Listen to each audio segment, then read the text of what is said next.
Hello! Welcome to this short sort of video on different types of doors. If you saw my previous one, which was building a Greek pantheon to the god Aeolus, this is what I ended up with. I'll just have a brief fly around. I tried to do some lion things, but they just turned out like that. But yeah, just generally putting together all different shapes of blocks, attaching things to the surface. Very short little, what ones are they? They are the thin tiles, just using them to build up some detail. Still very much sort of Minecraft influence in the way I'm doing things. Very poor attempt at doing a circle, but you know, it does alright. Looks alright from a distance. It's a sort of an internal gallery style with a little switch to turn the lights off and back on again and adjust their level. With some nice, I think it's gold trim all the way around. Let's fly on out. A little bit more building around here because I've done some examples of different types of doors. Now the first two we come up against, if I turn my speed down, actually I'm going to switch to walking, makes it easier. This is one of the first inbuilt doors, and hold on, switch back to that one because the gravity pulls. If you can't really stand on a surface which is sloping like that, it just automatically slides you down. It's a bit frustrating. Now if I go into the different blocks, it's not a trapdoor as it's shown. Where is it? There we go. It is get the name of it. Oh, it won't tell me. Right. Bit more pre-organisation. At least I have a little bit of a script this time. This is it is a trapdoor. Okay, so you can put it upright and it'll act like a swinging door, but in this sense I have got it. So you push the button and up it comes. And you push it again and down it goes. Now this one normally starts off as sort of large block grid. It's part of that. So wherever you place it, you have to make sure it lines up with this larger grid rather than a smaller grid. So if you were to build a line like that, it would not fit there. It doesn't attach onto there. So get to there. Yeah, as you can see, it won't go through. I mean, you can connect to the surface like that and have a nice sideways one, I suppose. It'll do like that. So you know, a little access way so you can fly in. And especially if you're doing a ship in 0G, these are great big, they'd be brilliant access tunnels. So get rid of those, they're untidy. Now, I like to do a lot of hiding of the circuitry that goes behind these. So you can see the column there, you know, it's just a button on it. But if I remove this panel, you can see just the basic circuitry that builds it up. So if I click on this, so I've currently got the, what's it called again? You know, it used to say the name of it. It's a linking tool, I'm pretty sure. But if you've got it activated, you click on it, it'll show you where it's plugged into, and the arrows will show the order in which. So that's going into an OR gate, which can be configured in many different ways. You'll see the reason why I use an OR gate in a moment, and that one plugs into the switch, which itself goes into there. So the switch is just purely off. Well, that one's on and off is closed. And let's just close this up again because I don't like the untidy. It's also fun coming up with ways of hiding the circuitry as well. Right, go back to there. Yeah. So it all gets connected. And you can just, choose it. So the next door is another built-in one, and this is just a sliding door. Again, it's scalable in pretty much the same way. You can go there, or even do it that. Now it helps if I actually have the door selected, right? Yeah, you can see the arrows, it'll show you which way the doors will slide. So if I go there, slide out there. It will clip with any surrounding blocks, but if you're building with these nice big bricks, then it doesn't matter really, just hide it. And yeah, there's a few issues with this one, but again, the circuitry it's all hidden behind that panel in very much the same way. And this is why I've got an OR gate, because if I go to there, get rid of that one, oh, get that too, we can show that there's another line coming from on the side, and that's the switch on the other side. So in this case, the inputs are going to an OR gate, which is then going to a single switch. This is because once you've got something going into a switch, you can't put it in again. So if I go to there and remove its connection by just drawing to it again, so this is the way you do it. You hold down the left mouse button, brings up the connection hoop, loop, or whatever to call it, the arrows, and as soon as you move over something, it snaps to it. It's really quite good. So that's established it. To get rid of it, click again and just drag it to the same place, gets rid of it. But if you've already got one there, and if I try and send from there as well, it just won't allow it. And let's just try it in case these push switches only allow one exit from them. So I go from there, nope. I go from there, it does allow it. So I can push that, and both push buttons get used. It's you know, it's useful to you. Yeah. Now let's try and get this in. Oh, it did. No, it didn't work. Right. There's a way of getting this. Oh, on that one. I managed it before to draw. Yeah, there we go. That'll do. Oh, it won't let me. Oh well, that's ruined. Never mind. Right, so these are the two inbuilt types of doors that you can play with. From here now, it's actually being able to. You can use the rail system, rails, rotary. So all of these blocks here, you can use them to effectively create any of the mechanisms you want. Really, it's pretty cool. Well, at least that I can think of.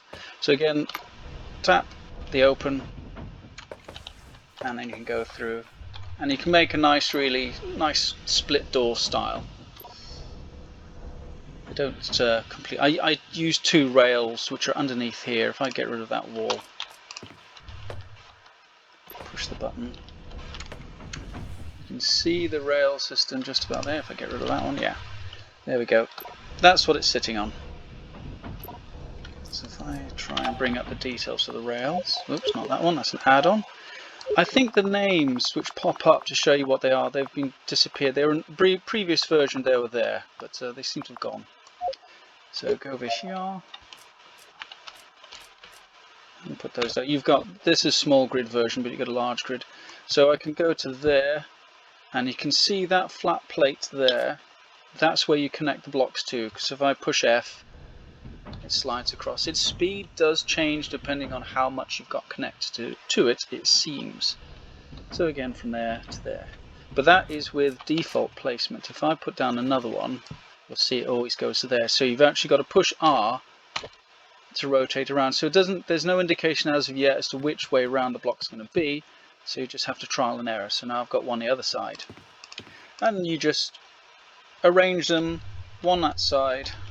Let's go to. I like using that block to remove things with.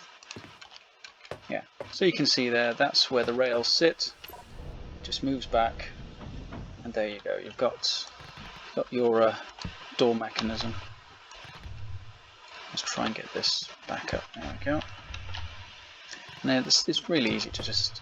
I mean, it's easy to accidentally remove a section, especially when I was working away and I got rid of the floor.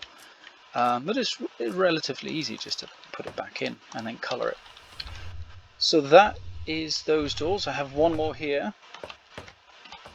And they'll, yeah, so we've got this one I've attempted to make, well, you'll see, an iris door.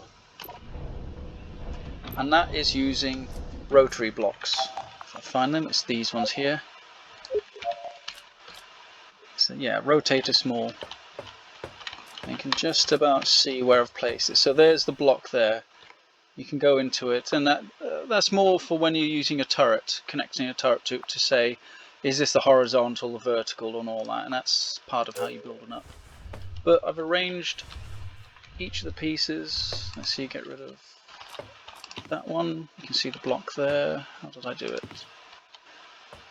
There's another one there, another one there. And then one should be down here. Yeah, there it is. This one's, ignore the gap there, that's purely because I didn't give this entire thing enough ground clearance from the floor. And so if there is a block filling that point there, it will clunk and won't close properly. But at the moment it does the job. It's quite neat. The actual circuitry for it is behind there. And it is just got this extra block here which defines the angles to go to. Still trying to get the hang. It doesn't allow you to go into negative, which is a bit frustrating, so you always have to try and work with the direction it rotates.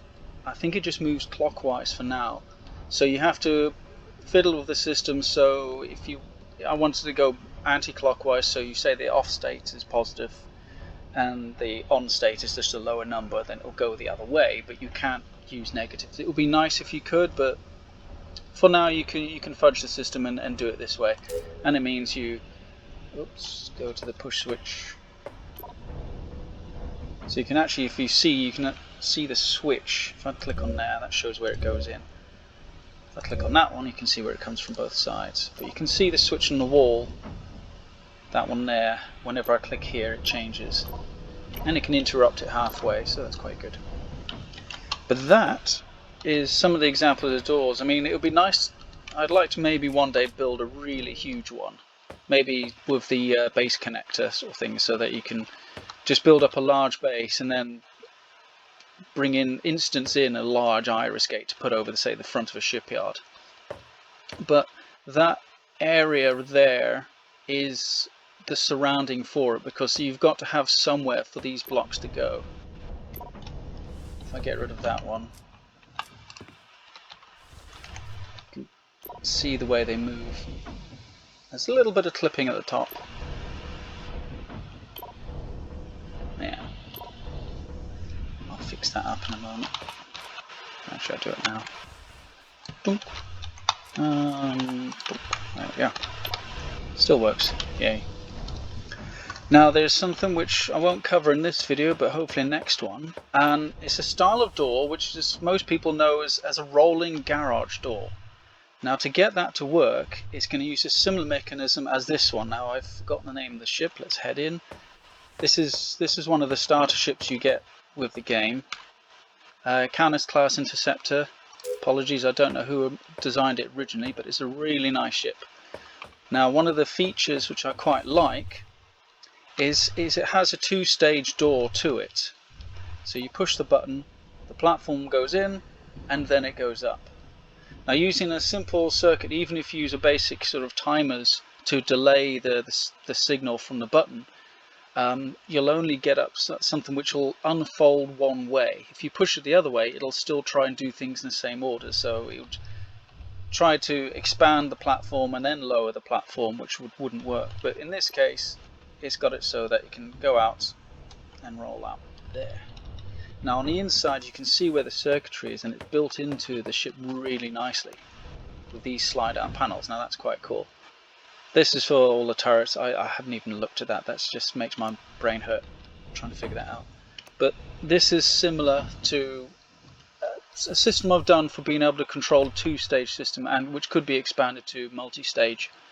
But I think this has got the landing gear included as well, because that's the hotkey shortcut for landing gear. Yeah, and that one's for hotkey number 2, so yay.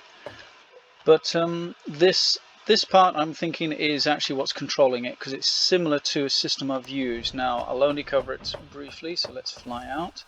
I've got a ship up here I've been working on, and this I'll go through in my next video. But you've got your engines here, and you've got the covers over them. So say you're having a ship and you just want to have it so that the larger light speed engines are all contained within it, and then when you want to go to light speed, everything unfolds in some nice complicated sci-fi way. But you've got here, I don't know the right word for it, some flip-flop switches. One's on, one's off. They can go into those. But the main thing, I'll explain it better in the next video, is you push the button, the doors open, and then they slide out. Got to try and get this so it's visible, and then push the button again, and then they slide in. And that's all using AND blocks and switches and lots of things. It took a while to figure out. But that is that. That is the end of the video for now. Thank you for watching.